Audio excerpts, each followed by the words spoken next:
Hello, friends. I am Vitaly Portnikov. The President of the United States, Donald Trump, has, for the time being, postponed for about 2 weeks the decision on possible U.S. involvement in Israel's war against Iran. The press secretary of the American president, Caroline Leavitt, read out a statement from Donald Trump in which he emphasized that there is a significant likelihood of negotiations with Iran in the near future. And Trump has decided to make a decision regarding participation in these negotiations within the next 2 weeks. The main goals of the United States in these negotiations with Iran are to ensure that the Islamic Republic does not develop nuclear weapons and does not enrich uranium. As is known, previous negotiations between the United States and Iran did not lead to any results, precisely because while Iran assured that it did not intend to produce nuclear weapons, it simultaneously continued to insist on its right to enrich uranium. And it is obvious that without this uranium enrichment, the Ayatollah regime has no need to have a nuclear program. As it became known today, consultations have already taken place between the special representative of the American president, Steve Witkoff, and Iran's foreign minister, Abbas Araghchi, against the backdrop of the exchange of strikes between Israel and Iran. At present, nothing is known about the results of these consultations between the two diplomatic representatives. But there is already a first result from these consultations. It is the decision of the President of the United States not to take part in the Israeli operation against Iran in the next 2 weeks. Thus, the exchange of strikes between the Jewish state and Iran may continue throughout this period, and it is unknown what the consequences of this exchange will be for both countries. It is believed that Israel, given its much better state of air defense compared to Iran, has a limited number of air defense munitions to respond to Iranian attacks, especially when these attacks are carried out using a small batch of missiles. In turn, Iran, of course, will be destabilized throughout these weeks. But Ayatollah Khamenei and his associates now have a chance to retain power and preserve their regime if they are able to reach an agreement with the United States on the terms offered by Donald Trump. It is quite notable that the President of the United States is no longer demanding Iran's complete capitulation, as he did just a few days ago, and is now ready to negotiate with the leadership of the Islamic Republic. It is also important to answer the question of whether Donald Trump will seek mediation services if the negotiation process once again reaches a deadlock.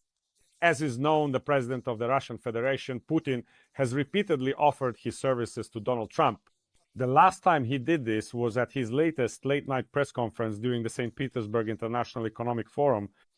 However, Donald Trump declined these mediation services and emphasized that the Russian leader should first take care of his own affairs before thinking about mediating in the Iranian crisis. At the same time, it is obvious that during all previous rounds of negotiations between the United States and Iran, the representatives of Tehran were rather stalling for time, creating for Donald Trump and his team the illusion that a real solution could be reached. And at the same time, they were in fact rejecting any agreements that could have led to the result desired by Trump, that is, not only the abandonment of nuclear weapons production, but also the cessation of uranium enrichment altogether. It is difficult to say what the current negotiation process will be like. At the very least, it is clear what the Iranian representatives will try to do to continue these negotiations, not to reject the proposals of the United States, but also not to fully accept them, to ensure that in another 2 weeks, Donald Trump agrees to continue the negotiations between the United States and Iran. The question of what an Israeli military operation against Iran would look like in the context of these negotiations also remains open.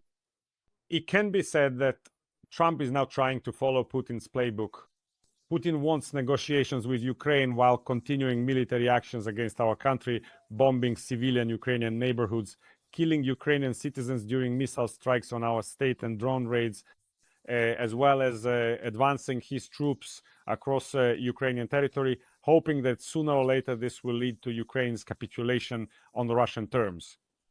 Trump, as can be understood, is acting according to Putin's playbook, but in relation to a country that is an ally of the Kremlin, he will also apparently conduct negotiations with Iran without demanding that Israel halt its military operation against the Iranian regime.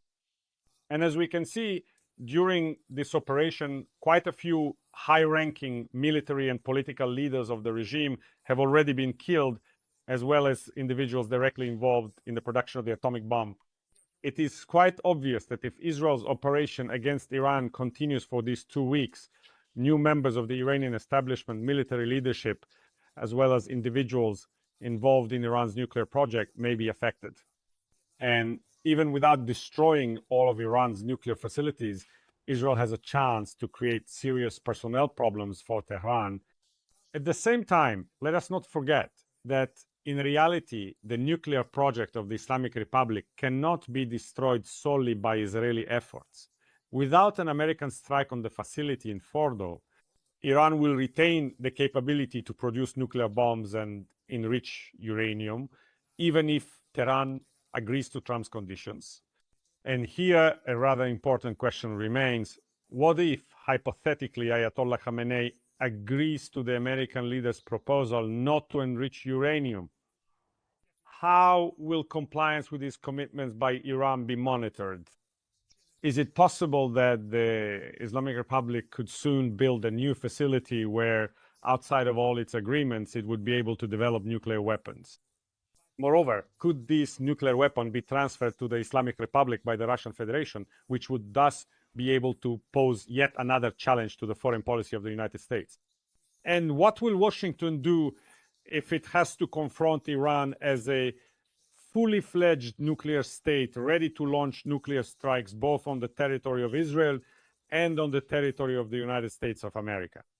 However, at this rate, it may not be Donald Trump himself who will have to answer all these questions, but rather the person who succeeds him in the White House. Thank you, friends. Stay tuned, subscribe, follow me on social media, and on my Patreon, Buy Me a Coffee and Donatella channels, which help support these resources. Use the sponsorship feature on YouTube. Wishing you victory and peace. Good luck.